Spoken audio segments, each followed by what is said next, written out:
또는 정당을 안 정한 사람이 있습니까? 선거라고 손 한번 들어보십시오. 아직 안 정한 사람. 한 사람도 없는데요. 그래서 아마 정당 투표로는 고민을 좀 하고 있지 않을까 그런 생각이 드는데, 후보자는 정했다고 하더라도 정당 1인 2표제입니다, 지금. 그 정당 투표에 의해서 비례대표 몇 석이냐가 이렇게 결정이 됩니다. 요새 신문에 그 정당 투표를 겨냥한 이 광고들이 많이 나오는데, 어떤 정당에서 저하고 국민행동본부하고 김동일 선생이 지지하는 것처럼 그렇게 약간 오해를 받을 만한 걸 했는데, 그런 건 없으니까 참고를 하시기 바랍니다. 그 나오는 걸 쭉 보니까 정강 정책으로는 그 박세일 씨가 한 국민신당이 꽤 선명해요. 아주 특이한 게 그쪽에서는 한자 교육을 초등학교 때부터 지시해야 된다, 이렇게 강령을 해놓은 걸 봤습니다. 4월 11일 선거 투표율이 얼마나 되느냐, 50%. 요새 투표율이 참 많이 낮아졌습니다. 옛날에 선거를 하면 뭐 80%까지 가고, 최초의 선거에서는 투표율 90%를 넘지 않습니까? 그러다가 점점 투표율이 낮아져서 이제는 한 50%대로 떨어져 버렸습니다. 예선 투표율은 높습니다. 이게 선진국형이에요. 선진국형이라는 것은 뭐냐면 선거에 별로 관심을 안 기울이는 사람이 많게 되었다. 생업에 종사하기 바쁘다, 휴일이면 놀러가기 바쁘다, 이렇게 됐는데, 이번 선거는 그렇게 간단한 정책을 가지고 결정하는 선거가 아니고 어떻게 보면 체제를 놓고 결정하는 선거이기 때문에 투표율을 높이는데 나라를 위해서도 또 본인을 위해서도 좋다고 생각합니다.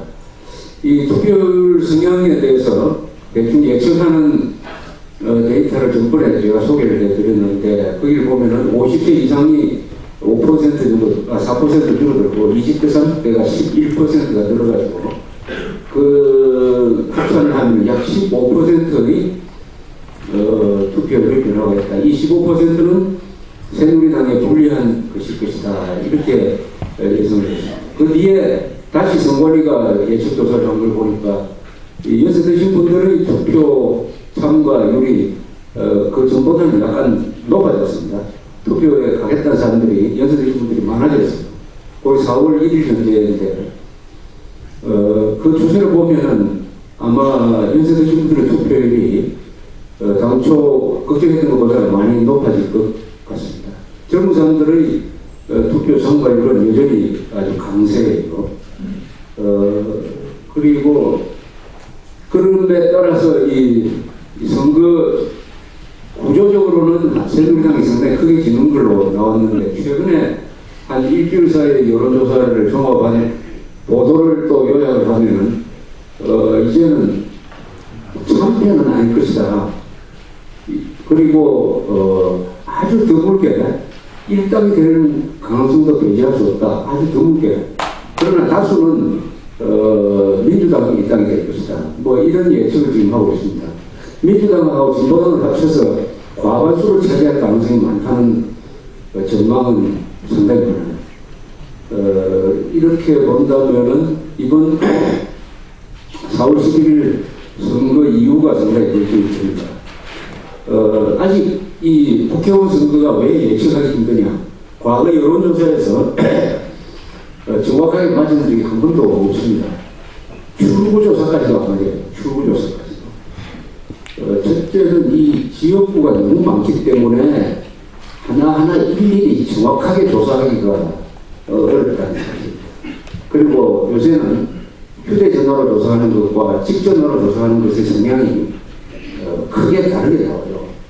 그러니까 지금 직전화로 조사를 하면 새누리당이 상당히 유리하게 나오는데, 거기에서 실제 투표로서 나타나는 지지율은 마이너스 한 10%까지 해야 된다 하는 계산을 하는 사람들도 있습니다. 그러니까 이 선거 환경이, 투표 환경이 많이 바뀌었기 때문에 예측도 그렇게 됩니다. 최근에 지난 일주일 사이에 그 김무라는 자가 아주 막말을 하고 특히 노인 폄하를 하고 하는 것은 굉장히 여론에 큰 영향을 주고 있는 것 같이 느끼십니다. 이번 선거 기간 중에 등장한 여러 가지 큰 변수 중에서 지지율에 가장 큰 변화를 가져올 것이 이거 아니겠느냐 하는 생각이 들어요. 이 굉장히 감정적이기 때문에 그렇습니다. 이 선거는 굉장히 감성적으로 반응을 합니다. 뭐 이론적으로 정책에 이것보다는 감성적으로 말 한마디 때문에 확확 바뀌는 경우가 많았습니다. 기억하실지 모르겠지만 1963년 10월에 윤보선 박정희 대통령 대결이 있었어요. 그때도 이 색깔 논쟁이 있었습니다. 그때는 반대가 돼가지고 윤보선 쪽에서 박 대통령을 빨갱이라고 몰았습니다. 그것을 여순 반란 사건 때 가담을 해가지고 했다. 뭐 사실이요. 이게 큰 논쟁이 됐어요.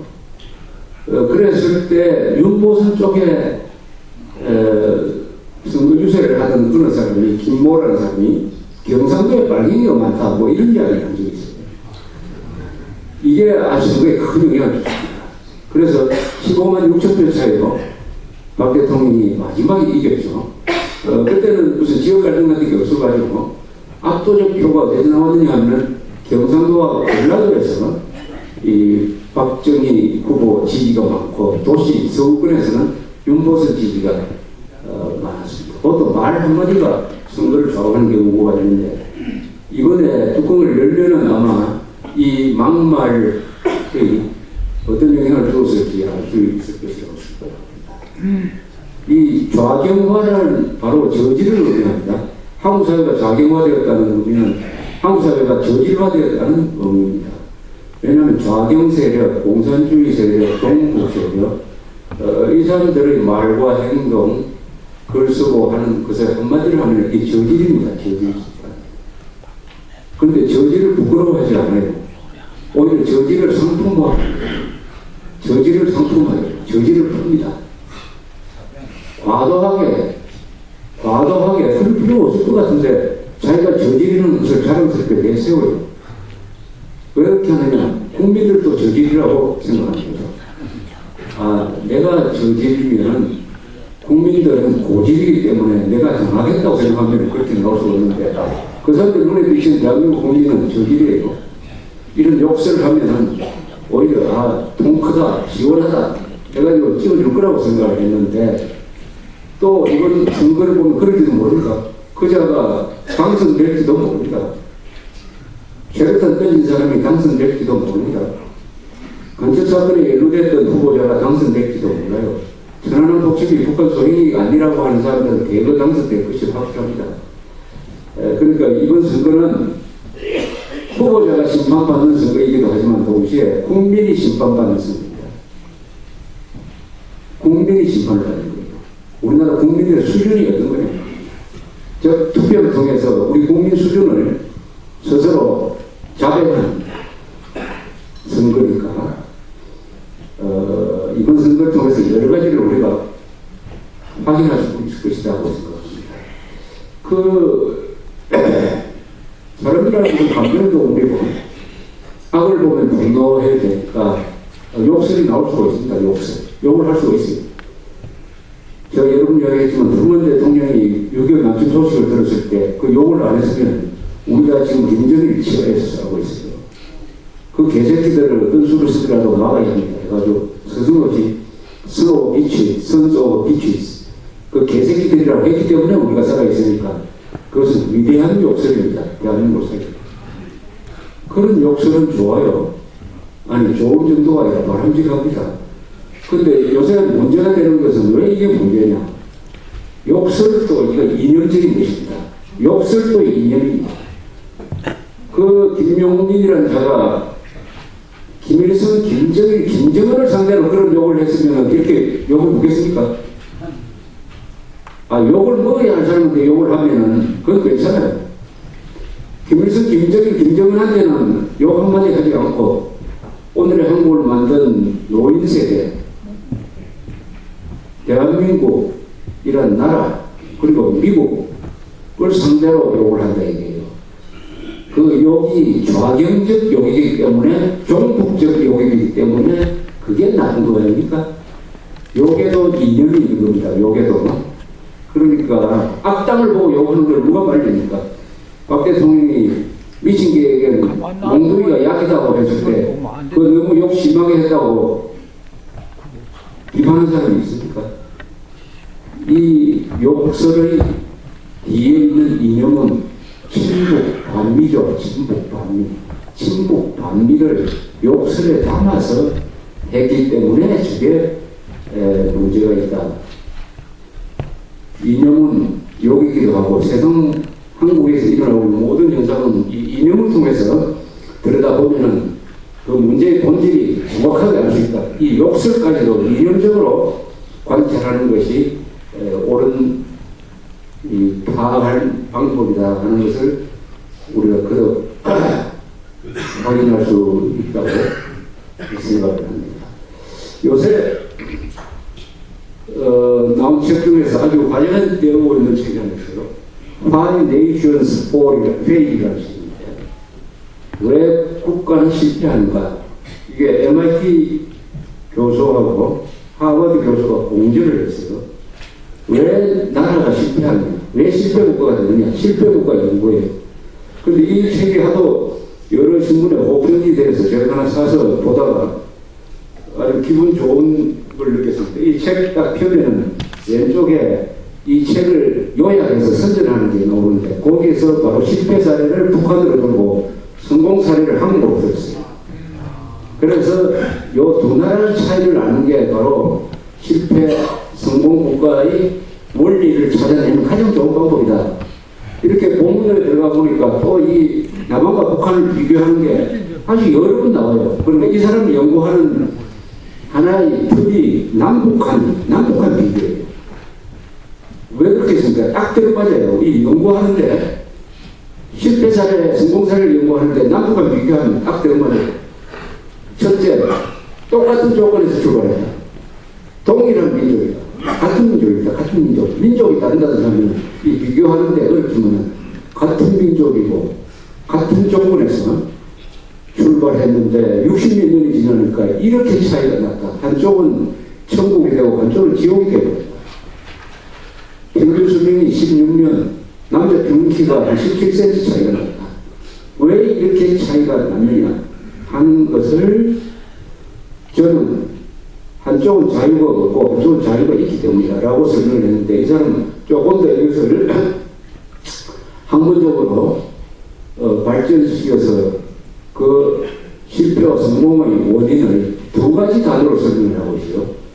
첫째, 세계사에서 성공한 나라의 공통점이 있다. 그것은 그 경제가 포용적인 경제다. 그 다음에 실패한 나라는 약탈형 경제다. 착취형 경제다. 이런 말을 썼습니다. inclusive 또는 extractive라는 말을 써서 포용이라는 것은 뭐냐 하면은 이 자유주의 시장 경제처럼 차별을 하지 않고 지배층, 피지배층으로 가는 것이 아니라 석공 출신도 재벌이 될 수가 있고 대통령도 잘못하면 감옥 가고 하는 식으로 모든 것을 이 체계 안에 다 끌어안는 시스템을 가진 그렇게 하려면 개방적이어야 됩니다. 그 대대적으로 폐쇄하면은 포용이 되죠. 포용이라는 것은 그 체제가 문을 여는 것입니다. 외국어로도 문을 열고 못 사는 사람한테도 문을 열고 인종 색깔이 다른 사람한테도 문을 열어가지고 그 체제가 열린 체제, 열린 경제 제도를 가진 나라는 발전하고 닫힌 경제 제도는 뭐냐? 딱 북한이 모델이죠. 즉 노동당 간부 그중에서도 김정은 측근들만 권력을 독점하고 다른 사람들은 참여를 할 수가 없다. 시장도 없다. 이러면 폐쇄 공간이 되는 거죠. 문을 닫아야 여론은 반드시 망한다. 이런 경제체제는 또한 이런 정치체제를 만들어낸다. 폐쇄적 경제는 폐쇄적 정치를 만들고 열린 정치는 열린 정치제도를 만들어낸다.